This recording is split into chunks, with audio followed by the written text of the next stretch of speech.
বন্ধুরা, শীত শেষ হয়ে বসন্ত চলে এসেছে। তবে বাজারের মটরশুঁটি কিন্তু এখনো শেষ হয়নি।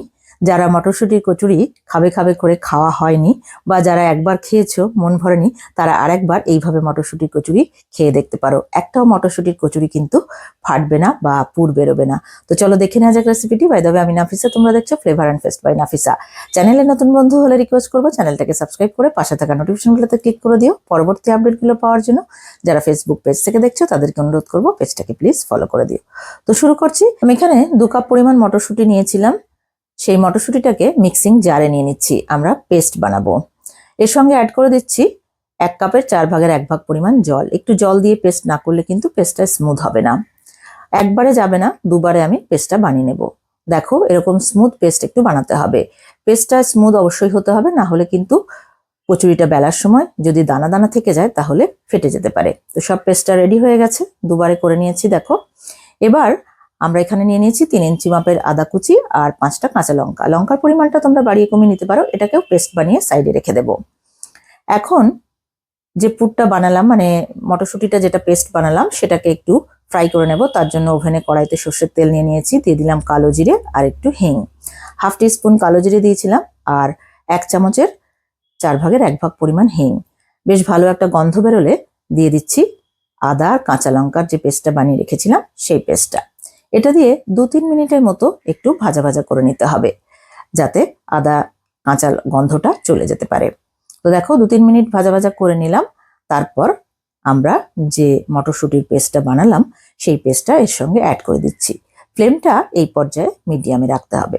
তো মিডিয়াম ফ্লেমে এবার এটাকে নাড়াচাড়া করে নিতে হবে। দুবারে বানিয়েছিলাম, 2টো পাত্র রেখেছিলাম, সেই জন্য 2টো একসঙ্গে অ্যাড করে দিলাম। এবার এটাকে নাড়াচাড়া করতে হবে সমানে। নাড়াচাড়া করা বন্ধ করলেই কিন্তু তলা লেগে যেতে পারে, তাতে পুরটা স্বাদটা নষ্ট হয়ে যাবে। তো সেই জন্যে ক্রমাগত এইভাবে নাড়াচাড়া করতে করতে কিছুক্ষণ পরেই দেখা যাবে এটা ঘন হতে শুরু করেছে। ফ্লেমটা মিডিয়ামে রেখেই কিন্তু এই কাজটা করতে হবে। 3 থেকে 4 মিনিট নাড়াচাড়া করার পর দেখো পুরটা বেশ অনেকটাই ঘন হয়ে গেছে। এই পর্যায়ে আমরা দিয়ে দেব ব্ল্যাক সল্ট বা বিট লবণ, আর একটু নর্মাল সল্টও দেব, অর্থাৎ যে আমরা লবণটা খাই নর্মালি সেই লবণ। 2টো লবণ মিশিয়ে দিলে টেস্টটা বেশ ভালো হয়। তো এইভাবে এবার নাড়াচাড়া করে নেব। দেখো, আস্তে আস্তে অনেকটাই ঘন হয়ে এসেছে। একটু টাইট করে যদি পুরটা বানানো যায় তাহলে কিন্তু পুরটা বেলার সময় বেরোবে না। দিয়ে দিলাম 1 টেবিল চামচ পরিমাণ এখানে ছাতু। এটা দিলে পুরটা বেশ টাইট হবে। আর সামান্য একটু চিনি দিয়েছি, এতে খুব সুন্দর টেস্ট হবে, ব্যালেন্স হয়ে। তো ছাতুটা দেওয়ার মানে হলো এই যে পুরটা বানাচ্ছি সেটা একটু টাইট হবে। আর টাইট হলে কিন্তু বেলার সময় একটুও পুর বাইরে বেরোবে না। তো এইভাবে ছাতুটাকে নাড়াচাড়া করে বেশ ভালোভাবে মিশিয়ে নিতে হবে। নিয়ে যখন দেখব প্যানের গা থেকে এইভাবে উঠে আসছে, দেখো একদম উঠে আসছে, এই পর্যায়ে আমরা গ্যাসের ফ্লেমটাকে অফ করে দেব আর এটাকে ঠান্ডা হতে দেব। এটা এই পর্যায়ে না নামালে আরো বেশি শক্ত হয়ে যাবে, কারণ ঠান্ডা হওয়ার পর এটা আরো একটু শক্ত হবে। তো গ্যাসের ফ্লেমটা অফ করে দিয়ে এটাকে সাইডে রেখে ঠান্ডা হতে দিলাম। এবার আমরা ডোটা বানাবো। 2 কাপ পরিমাণ ময়দা নিচ্ছি আমরা এখানে। এর সঙ্গে অ্যাড করে দিচ্ছি স্বাদ অনুযায়ী লবণ, আর দিয়ে দিচ্ছি 1 চা চামচ পরিমাণ চিনি, আর দিয়ে দিচ্ছি 1 টেবিল চামচ পরিমাণ সুজি। এই সুজিটা দিলে ডোটা কিন্তু খুব সুন্দর হবে। বেশ ভালোভাবে এই সব কিছুকে মিশিয়ে নিচ্ছি। দেখো, এবার আমরা এখানে 2 টেবিল চামচ পরিমাণ ঘি রেখেছিলাম একটু গরম করে, এটা হালকা গরম অবস্থায় দিতে হবে। এইভাবে ডোটা বানালে কিন্তু কচুরিগুলো খুব খাস্তা হবে আর বেশ সুন্দর ফুলবে। তো এবার এই ঘিটার সঙ্গে বেশ ভালোভাবে এইভাবে হাত দিয়ে ঘষে ঘষে ময়ানটা দিতে হবে। যত ভালোভাবে ময়ানটা হবে কচুরিগুলো কিন্তু ততটাই খাস্তা হবে। তো সেই জন্যে 4 থেকে 5 মিনিট ধরে এইভাবে ঘষে ঘষে ময়ানটা দিয়ে নিতে হবে, যতক্ষণ না এরকম মুঠো করলে দলা হয়ে যাচ্ছে। দেখো, মুঠো করলে দলা হয়ে যাচ্ছে যখন, আর দলাটাকে চাপ দিয়ে ভাঙতে হচ্ছে, তাহলে বুঝতে হবে আমাদের ময়ানটা একদম ঠিকঠাক হয়েছে। এবার হালকা গরম জল, খুবই হালকা গরম, অল্প অল্প করে দেব আর ডোটাকে এইভাবে মাখতে থাকবো। লক্ষ্য রাখতে হবে সব জলটা কিন্তু একসঙ্গে দিলে পাতলা হয়ে যেতে পারে। আর আমাদের এই ডোটা একটু টাইট করতে হবে। তো সেই জন্য জলটা অল্প অল্প দিতে হবে আর এইভাবে মাখতে হবে। যখন জল দিয়ে ময়দাটা সমস্তটা মাখা হয়ে যাবে, তারপরে এইভাবে ঠেসে ঠেসে আরো 5 থেকে 7 মিনিট এটাকে নিট করে নিতে হবে বা মথে নিতে হবে। দেখো এইভাবে জোরে চাপ দিয়ে দিয়ে ভালোভাবে মথে নিতে হবে।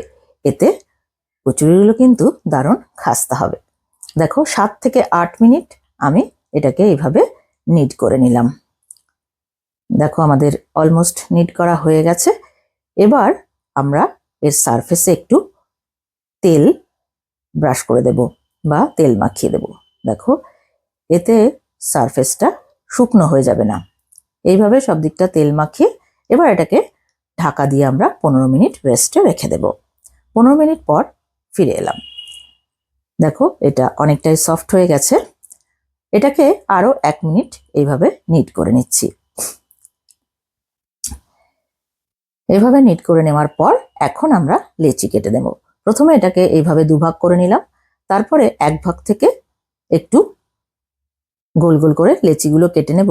আমরা নর্মালি যে লুচি বানাই সেই লুচির থেকে সামান্য একটু বড় সাইজের করতে হবে, কারণ আমরা এর মধ্যে মটরশুঁটির পুরটা ভরবো, তো তার জন্য একটু স্পেস লাগবে। তাই লুচির জন্য যেরকম আমরা লেচি কাটি তার থেকে সামান্য একটু বড় সাইজের করে লেচিগুলোকে কাটতে হবে। দেখো এরকম গোল গোল করে সব লেচিগুলোকে রেডি করে নিলাম। এবার আমরা যে পুরটা রেডি করেছিলাম সেই পুরটা থেকেও এরকম খুব ছোট ছোট করে গোল গোল করে এরকম লাড্ডু বানিয়ে নেব। দেখো খুব ছোট ছোট এইভাবে লাড্ডু বানিয়ে নেব। দেখেই বুঝতে পারছো এটা ঠান্ডা হয়ে যাওয়ার পর কতখানি আরো জমে গেছে বা অনেকটা টাইট হয়ে গেছে। তো এরকমই টাইট হওয়ার দরকার। তো দেখো এইভাবে সমস্ত গোল গোল করে নিচ্ছি। এখন এই এক একটা লেচি নেব, নিয়ে আমরা পুরগুলোকে ভরে নেব। এইভাবে একটা লেচি নিয়ে 2 হাতের বুড়ো আঙ্গুলের সাহায্যে একটা বাটির মতো শেপ দিয়ে নিচ্ছি। দেখো এইভাবে এখন একটা পুর এর মধ্যে রেখে এইভাবে বন্ধ করে দিতে হবে। বেশ ভালোভাবে মুখটা বন্ধ করে দিয়ে একটু চেপে দিতে হবে। এর ফলে কি হবে, ভেতরে যে পুরটা দিলাম সেই পুরটা সব দিকে একটু স্প্রেড হয়ে যাবে সমানভাবে। আরো একটা দেখিয়ে দিচ্ছি। দেখো এরকম বাটির শেপ করে নিলাম, তারপর একটা পুর ঠিক মাঝখানে রেখে এইভাবে মুখটাকে বন্ধ করে দিয়ে তারপরে গোল করে একটু চ্যাপটা করে নিতে হবে। যেহেতু আমাদের ময়দার ডোটাও টাইট আবার পুরটাও টাইট, সেই জন্যে এই পুরটা কিন্তু আর বেরোনোর কোনো ভয় নেই।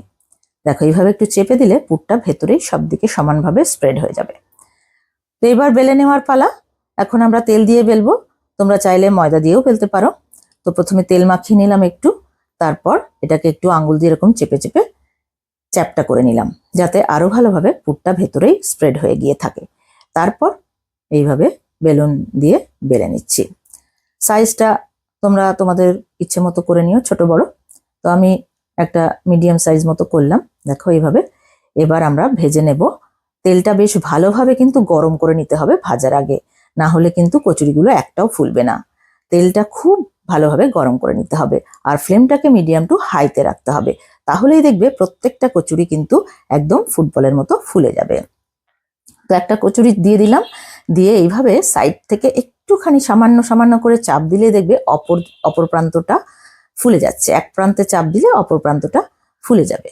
তো এইভাবে আমরা সব কচুরিগুলোকে ভেজে নেব। উল্টে দিলাম, একটা পিঠ একটু লালচে হয়ে গেছে, 2 পিঠেই সুন্দর কালার চলে এসেছে। এবার আমরা এটাকে তেল ঝরিয়ে তুলে নিচ্ছি। আরো একটা দেখিয়ে দিচ্ছি। দেখো প্রত্যেকটা কচুরি কিন্তু খুব সুন্দরভাবে ফুলবে, দেখেছো একদম ফুটবলের মতো ফুলে গেছে। তো এইভাবে আমরা বাকিগুলোকেও ভেজে নেব। তারপর আলুর দমের সঙ্গে একদম গরম গরম সার্ভ করে দেব। তাহলে দেখলে তো কত সহজে পুর একটাও বেরোলো না, একটাও ফাটলো না। খুব সুন্দর কচুরি আমাদের রেডি হয়ে গেছে। তো এইভাবে একবার বানিয়ে দেখো, কেমন হলো কমেন্ট করে জানাতে ভুলো না। আজকের ভিডিও ভালো লেগে থাকলে প্লিজ একটা লাইক করো, ফ্রেন্ডস আর রিলেটিভদের মধ্যে অনেক অনেক শেয়ার করো। চ্যানেলে নতুন বন্ধু হলে চ্যানেলটাকে সাবস্ক্রাইব করে দিও, আর যারা ফেসবুক পেজ থেকে দেখছো তারা পেজটাকে প্লিজ ফলো করে দিও। দেখো কত সুন্দর পুরটা সব দিকে চলে গেছে। Thank you so much.